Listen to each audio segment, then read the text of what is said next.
கர்த்தருடைய பரிசுத்தத்திற்கு ஸ்தோத்திரம் உண்டாவதாக. அடைக்கலமான என்ற தலைப்பில் நாம் தியானிக்க போகிறோம். ஒன்று, ரட்சிப்பு அடைக்கலம், அவர் நாமம் அடைக்கலம், அவரது செட்டைகள் நமது அடைக்கலம், தேவ சபை நமக்கு அடைக்கலம். ஆண்டவரே தேவரே தலைமுறை தலைமுறையாக எங்களுக்கு அடைக்கலமானவர். சங்கீதம் 90 வாசிக்கிறோம். சங்கீதக்காரர் சொல்கிறாரு, நானோ சிறுமியும் துயரமும் உள்ளவன், தேவனே உம்முடைய ரட்சிப்பு எனக்கு உயர்ந்த அடைக்கலமாவதா. இதில் ரட்சிப்பு ஆண்டவர் தாவீது சொல்கிறார், ரட்சிப்பு உயர்ந்த அடைக்கலமாவதாக சொல்கிறாரு. அடுத்து, எருசலேமே நீ ரட்சிக்கப்படும்படிக்கு உன் இருதயத்தை பொல்லாப்பெற கழுவு, எந்த மட்டும் அக்கிர நினைவுகள் உன் உள்ளத்திலே தங்கும் என்று எரேமியா தீர்க்கதரிசில 4:14 வாசிக்கிறோம். இருதயம் எப்படி இருக்கணும்? பொல்லாப்பெற கழுவப்பட வேண்டும். எப்படி நாம் கழுவப்படுதுன்னு தெரியுமா? வேதம் என்ன சொல்லுது? அவருடைய குமாரனாகிய இயேசு கிறிஸ்துவின் ரத்தம் சகல பாவங்களையும் நீக்கி நம்ம சுத்திக்கிறோம். சகல பாவங்களையும் நீக்கி நம்ம சுத்திக்கிறோம். யோவான் 1:7 வாசிக்கிறோம். நம்முடைய பாவங்களை நாம் அறிக்கையிட்டால் பாவங்களை நமக்கு மன்னித்து எல்லா அநியாயத்தை நீக்கி நம்ம சுத்திகரிப்பதற்கு அவர் உண்மையை நீதி உள்ளவராக இருக்கிறாருன்னு யோவான் 1:9 வாசிக்கிறோம். அப்புறம் என்ன தெரியுமா? கழுவப்படுறதுன்னா என்ன? இப்பொழுது நீ எழுந்து கர்த்தருடைய நாமத்தை தொழுது கொண்டு ஞானசானம் பெற்று உன் பாவங்கள் போக கழுவப்படு என்றான். அப்போஸ்தலர் 22:16. நம்முடைய இருதயம் பொல்லாப்பெற கழுவப்படும் போது நாம் ரட்சிக்கப்படும். கர்த்தருடைய நாமத்தை தொழுது கொண்டு ஞானசானம் பெறும்போது பாவங்கள் நமக்கு கழுவப்படுது. கர்த்தரை விசுவாசிக்கிற நீங்கள் கர்த்தரை தொழுது கொள்ளுகிற போது உங்களுக்கு அந்த பாவம் மன்னிக்கப்படுது. கர்த்தருக்கு பிரியமான சகோதரரே, நீங்கள் ஆவியினாலே பரிசுத்தமாக்கப்படுவதனாலும் சத்தியத்தை விசுவாசிக்கிறதுனாலும் ரட்சிப்படையும்படிக்கு 2 தெசலோனிக்கேயர் 2:13 வாசிக்கிறோம். நம்ம அனுதினமும் பரிசுத்த ஆவியானவரை பரிசுத்தமாக்கப்படும் போது நம்ம சத்திய வசனத்தை நம்ம என்ன பண்ணலாம்? விசுவாசிக்கலாம், ரட்சிக்கப்பட முடியும். ரட்சிப்பு தான் நமக்கு அடைக்கலமாக இருக்குது. அடுத்து, அவர் நாமம் அடைக்கலம். சங்கீதக்காரர் என்ன சொல்கிறாரு? ஆபத்து நாளிலே கர்த்தர் உமது ஜெபத்தை கேட்பாராக, யாக்கோபின் தேவனுடைய நாமம் உயர்ந்த அடைக்கலமாக, உமக்கு உயர்ந்த அடைக்கலமாவதாக. சங்கீதம் 20:1. கர்த்தருடைய நாமம் நமக்கு என்ன? உயர்ந்த அடைக்கலம். அப்புறம் என்ன தெரியுமா? கர்த்தரின் நாமம் பலத்த துருகம், நீதிமானதற்குள் ஓடி சுகமாயிருப்பான், நீதிமானதற்குள் ஓடி சுகமாயிருப்பான் அப்படின்னு நீதிமொழிகள் 18:10 வாசிக்கிறோம். கர்த்தர் தான் நமக்கு உயர்ந்த அடைக்கலாம். அப்புறம் சங்கீதக்காரர் என்ன சொல்கிறாருன்னா, அவரே என் கண்மலையும் என் ரட்சிப்பும் என் உயர்ந்த அடைக்கலமுமானவர், நான் அதிகமாக அசிக்கப்படவில்லை. சங்கீதம் 62:1 வாசிக்கிறோம். அப்புறம் என்னென்னா, நாங்கள் பொய்யை எங்களுக்கு அடைக்கலமாக்கி மாயையின் மறைவிலே வந்து அடைந்தோம் என்கிறீர்களே. ஏசாயா 28:15 வாசிக்கிறோம். பொய்யான காரியத்தை அடைக்கலமாக்கி கொள்கிறாங்க யார்? நாம் அப்படி இருக்கக்கூடாது. கர்த்தருடைய நாமத்தை அடைக்கலமாக்கி கொள்ள வேண்டும். கர்த்தருடைய நாமம் நமக்கு அடைக்கலமாக இருக்கணும். அடைக்கலமாக இருக்கணும்னா அவர் நாமத்தை நாம் அறிந்து கொள்ள வேண்டும். அவன் என்னிடத்தில் வாஞ்சியாக இருக்கிறபடியால் அவனை விடுவிப்பேன், என் நாமத்தை அவன் அறிந்திருக்கிறபடியால் அவனை உயர்ந்த அடைக்கலத்திலே வைப்பேன். சங்கீதம் 91:14 வாசிக்கிறோம். அவர் நாமத்தை நாம் எப்படி அறிந்து கொள்ளணும்? அப்புறம் வேத வாக்கியங்களை ஆராய்ந்து பாருங்கள், அவைகளால் உங்களுக்கு நித்திய ஜீவன் உண்டு என்று எண்ணுகிறீர்களே, என்னை குறித்து சாட்சி கொடுக்கிறவைகளும் அவைகளே. யோவான் 5:39 வாசிக்கிறோம். வேத வசனங்களை நாம் என்ன பண்ணணும்? ஆராய்ஞ்சு படிச்சுட்டு இருக்கணும். அப்போ தான் அவருடைய நாமம் நமக்கு அடைக்கலாம்னு பார்க்கலாமா. அடுத்து, அவர் செட்டைகள் நமது அடைக்கலாம். அவர் தமது சிறுகளாலே உன்னை மூடுவார், அவர் செட்டைகளின் கீழே அடைக்கலம் போடுவார். சங்கீதம் 91:4 வாசிக்கிறோம். கர்த்தரின் சட்டைகள் நமக்கு அடைக்கலாமா. அவரின் சட்டைகளுக்குள்ளே தான் நாம் வரணும். அப்புறம் சங்கீதக்காரர் என்ன தெரியுமா சொல்கிறாரு? நான் உடைய கூடாரத்தில் சதா காலமும் தங்குவேன், உமது சட்டைகளின் மறைவிலே வந்து அடைவேன். இதில் ஒரு ஆண்டவருடைய சட்டைகளின் மறைவிலே வந்து அடைவேன். சங்கீதம் 61:4 பார்க்கணும். அது மாதிரி இந்த பருந்து வரும்போது இந்த கோழி குஞ்சுலாம் அங்கேயும் ஓடும். அப்போ என்ன தெரியுமா செய்யும்? அந்த கோழி தன்னுடைய செட்டையில் வச்சு அந்த கோழி குஞ்சுகளை பாதுகாக்கும். அது மாதிரி ஆண்டவர் செட்டைகளின் மறைவிலே வந்து அடைவேன். அப்புறம் என்ன, அப்புறம் நிறையா வருது. ஆண்டவருடைய பர்சனல் சூத்திரம் உண்டாதாக. ரூத்தை பார்த்து, ரூத் போவாஸ் பைபிளில் இருக்காங்க தெரியுமா, அதை வாசிப்போம். உன் செய்திக்கு தக்க பலனை கர்த்தர் உனக்கு கட்டளையிடுவாராக. இஸ்ரவேலின் தேவனாகிய கர்த்தருடைய செட்டைகளின் கீழ் அடைக்கலமாய் வந்த உனக்கு அவர்களின் நிறைவான பலன் கிடைப்பதாக என்றான். ரூத் 2:12 வாசிக்கிறோம். அதில் ஒரு என்ன வந்திருக்கு, தேவனாகிய கர்த்தருடைய செட்டைகளின் கீழ் அடைக்கலமாய் வந்த, செட்டைகளின் கீழ் அடைக்கலமாக வந்து யார் வந்தாங்க? ரூத் வந்து ஒரு மோவாபிய இளம்பெண் தான். அவங்க வந்து அவங்க கணவர் இறந்துருவாங்க. இது நிறைய பெரிய கதையாக வரும். அப்புறம் என்ன பண்ணுவாங்க, எனக்கு மாமியார் தான் எனக்கு வேணும்னு சொல்லிட்டு மாமியாரோட வந்துடுவாங்க. மாமியாரோட வந்துட்டு இருப்பாங்க. அப்போ வந்து இந்த ரூத் வந்து போவாஸ்னு ஒரு ராஜா, அவங்கள்ட்ட வந்து ஒரு வேலைக்கு போவாங்க. அப்போ வந்து அந்த வம்சத்தில் தான் ஆண்டவர் வந்து பிறந்தாங்க. எப்படி தெரியுமா, மோவாபிய இனப்பெண். அவன் என்ன பண்ணாங்க, அந்த ரூத்தை நீ தேவனாகிய கர்த்தர் சட்டின் கீழே அடைக்கலம் புகுந்தாங்க. உடைந்த அவன் வாழ்வு கட்டப்பட்டது. அவன் சந்ததியில் கிறிஸ்து வந்தார். நிறைவான பலன் ரூத்துக்கு கிடைத்தது. அது மாதிரி நமக்கு அடைக்கலம். சங்கீதக்காரர் என்ன சொல்கிறார் திரும்பவும், எனக்கு இறங்கும் தேவனே எனக்கு இறங்கும், உண்மை என் ஆத்துமா ஆண்டிக் கொள்கிறது. விக்கிரங்கள் கடந்து போகும் மட்டும் அது சட்டைகளின் நிழலே வந்து அடைகிறேன். உமது சட்டைகளின் நிழலே வந்தது. இந்த சட்டைகளும் அவரது சட்டைகள் அந்த அடைக்கலம் என்ற 3வது குறிப்பு. அதில் என்ன வருது, எனக்கு இறங்கும் தேவனே எனக்கு இறங்கும், என் ஆத்துமா ஆண்டிக் கொள்கிறது. விக்கிரங்கள் கடந்து போகும் மட்டும் உமது சட்டைகளின் நிழலே வந்து அடைவேன். சங்கீதம் 57:1 வாசிக்கிறோம். விக்கிரங்கள் கடந்து போகும் மட்டும் சட்டைகள் வந்து அடைவேன் சங்கீதக்காரர் சொல்கிறார்.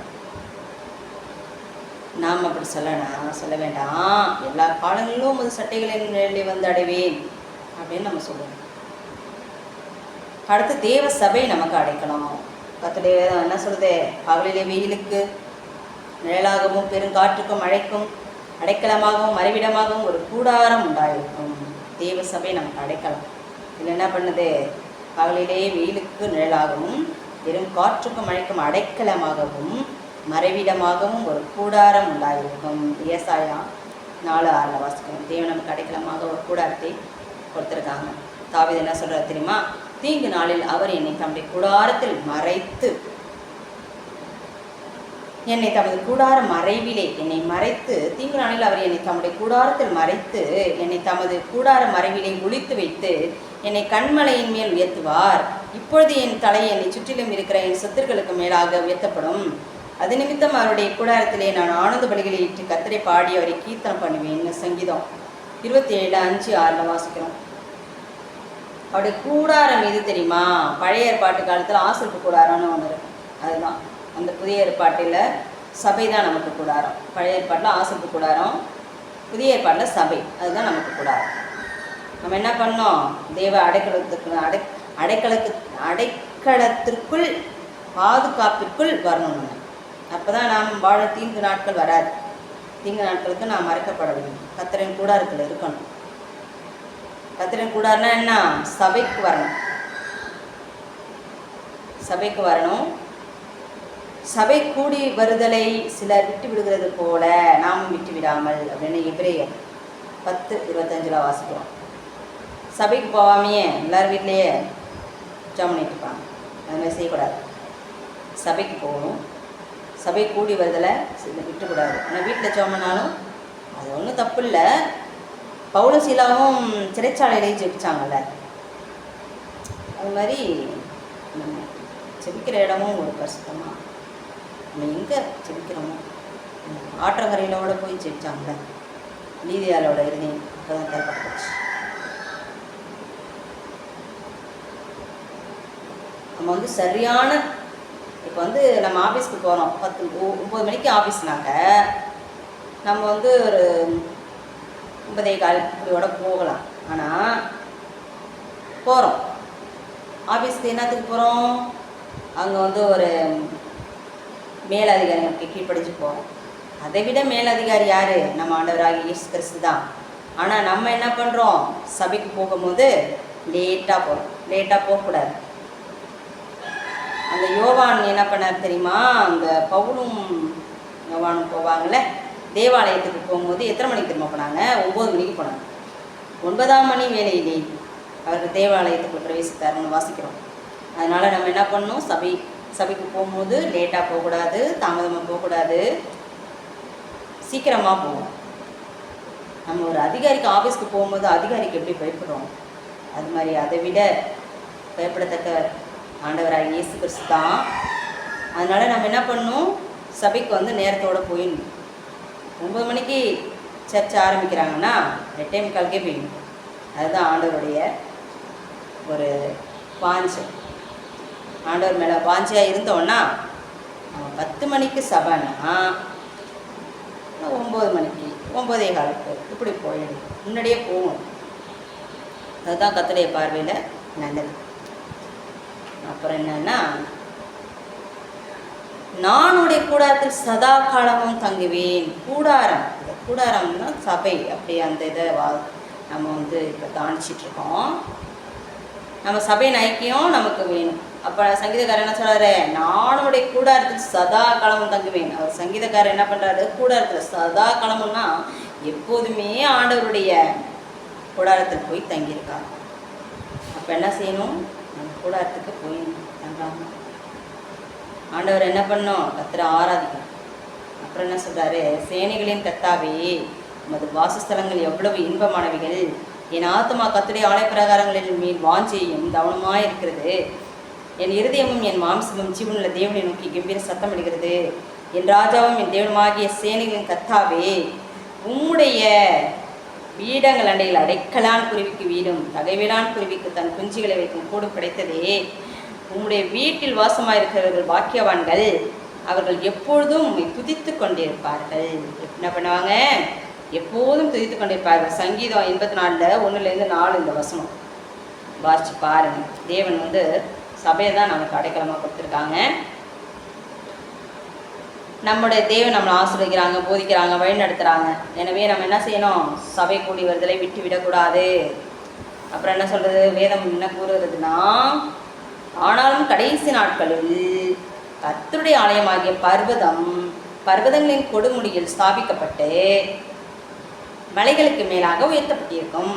எல்லா சாதிகளும் அதனிடத்திற்கு ஓடி வருவார்கள். என்ன பண்ணுவாங்க?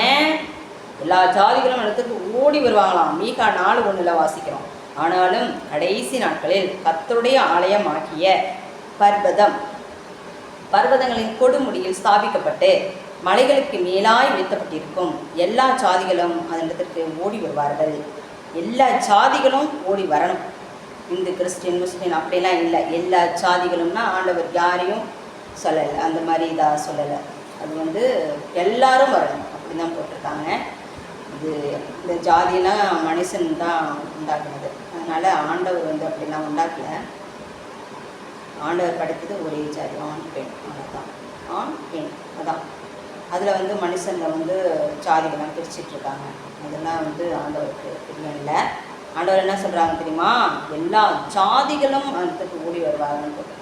அப்போ எல்லா ஜாதிகளும் ஆண்டவரத்தில் ஓடி வரணும். நம்ம எல்லாரும் ஆண்டவருடைய கட்டளைகளை கை கொண்டு அதில் நடந்து அவருக்கு சாட்சியாக வாழணும். கடைசி காலம் கர்த்தர் சபைக்கு ஆலயத்துக்குன்னு ஓடி வந்துடணும். யாருமே வீட்டில் இருக்கக்கூடாது. எல்லாரும் அவங்க சபைக்கு எங்கெங்கே போகிறீங்களோ அந்த சபைக்கெல்லாம் நேரத்தோடு போயிடுங்க. நேரத்தோடு போய் ஆண்டவருடைய சமூகத்தில் உட்கார்ந்து உங்களுக்கு என்ன தேவையோ அதை கேளுங்க. சில பேர் வந்து இந்த டிவிலெலாம் விளம்பரம் பார்த்துட்டு இருக்காங்களே, அதெல்லாம் பார்த்து அதை பார்த்துக்கிட்டே இருக்காங்க. ஆண்டவர் அற்புதம் செய்வாங்க, சாட்சி சொல்கிறாங்களே, அதெல்லாம் வச்சுக்கிட்டு அதையே பார்த்துட்டு இருக்காங்க. அது மாதிரி அதை பார்க்குறதுனால உங்களுக்கு ஒன்றும் ஆக போகிறது கிடையாது. நீங்கள் என்ன பண்ணணும்? நேராக ஆண்டவருடைய சமூகத்தில் உட்காந்து நீங்கள் ஆண்டவரை கேட்டிங்கன்னா ஆண்டவர் நிச்சயம் உங்களுக்கு பதில் கொடுப்பாங்க. உங்களுக்கு ஒரு நல்ல சமாதானத்தை கொடுப்பாங்க, நல்ல சுகத்தை கொடுப்பாங்க. நீங்கள் அதை பார்த்துட்டு நீங்கள் டிவியில் ப்ரோக்ராம்லாம் நடக்குது, அதை பார்த்துட்டு நீங்கள் உங்களுடைய நேரத்தை வேஸ்ட் ஆக்க வேணாம். நேராக ஆண்டவருக்கும் உங்களுக்கும் தொடர்பு உண்டாக்க ஆண்டவர் உங்களுக்கு உங்களுடைய பிரச்சனையை நீக்கப்படுவாங்க. அதனால் நீங்கள் ஆண்டவர்கிட்ட நேராக ஜெபம் பண்ணுங்க. அது ஆண்டவர் ரொம்ப சீக்கிரமாக உங்களுக்கு என்ன செய்யணுமோ செய்வாங்க. அதில் வந்து நீங்கள் ஒரு ப்ரோக்ராம் பார்த்துட்ருக்கீங்கன்னாக்கா அதில் எவ்வளோ நேரத்தை நீங்கள் வேஸ்ட்டு பண்ணுறீங்கல்ல, அதை பார்த்துட்ருக்கிறதோட நீங்கள் அந்த ஆண்டவர்கிட்ட நேராகவே நீங்கள் மன்றாடலாமே. ஆண்டவர்கிட்ட வந்து நேராகவே மன்றாடி, ஆண்டவரே எனக்கு தேவை, எனக்கு உடம்பு முடியல, என்னோட சுகத்தை நல்லா கொடுங்க அப்படின்ட்டு நேரடியாகவே நம்ம ஆண்டவர்கிட்ட கேட்கலாம். ஆண்டவர் என் நாமத்தினால் எதை கேட்டாலும் அதை செய்வேன் அப்படின்னு ஆண்டவர் சொல்கிறாங்க. அதனால் நமக்கு என்ன தேவையோ ஆண்டவர்கிட்ட கேட்கலாம். ஆண்டவர் நிச்சயமாக வைக்க செய்வாங்க. அந்த அடைக்கலமானவர்களை வந்து நம்ம வாசித்த நம்ம தியானித்த பகுதி என்னன்னா, ரட்சிப்பு அடைக்கலம். அடுத்து ஃபஸ்ட்டு ரட்சிப்பு அடைக்கலம், அவர் நாமம் அடைக்கலம், அவரது செட்டைகள் நமது அடைக்கலம், அடுத்து தேவ சபை நமக்கு அடைக்கலம். ஆண்டவருடைய பரிசுத்த நாமத்துக்கு ஸ்தோத்திரம் உண்டாவதாக. ஆண்டவர் தாமே கத்த தாமே இதை பார்த்து கொண்டிருக்கிறவங்களையும் உங்கள் குடும்பங்களையும் கத்திக்க செய்வாராக. ஆண்டவர் விண்பிலும் உங்களை ஆசீர்வதிப்பாராக. ஆமென்.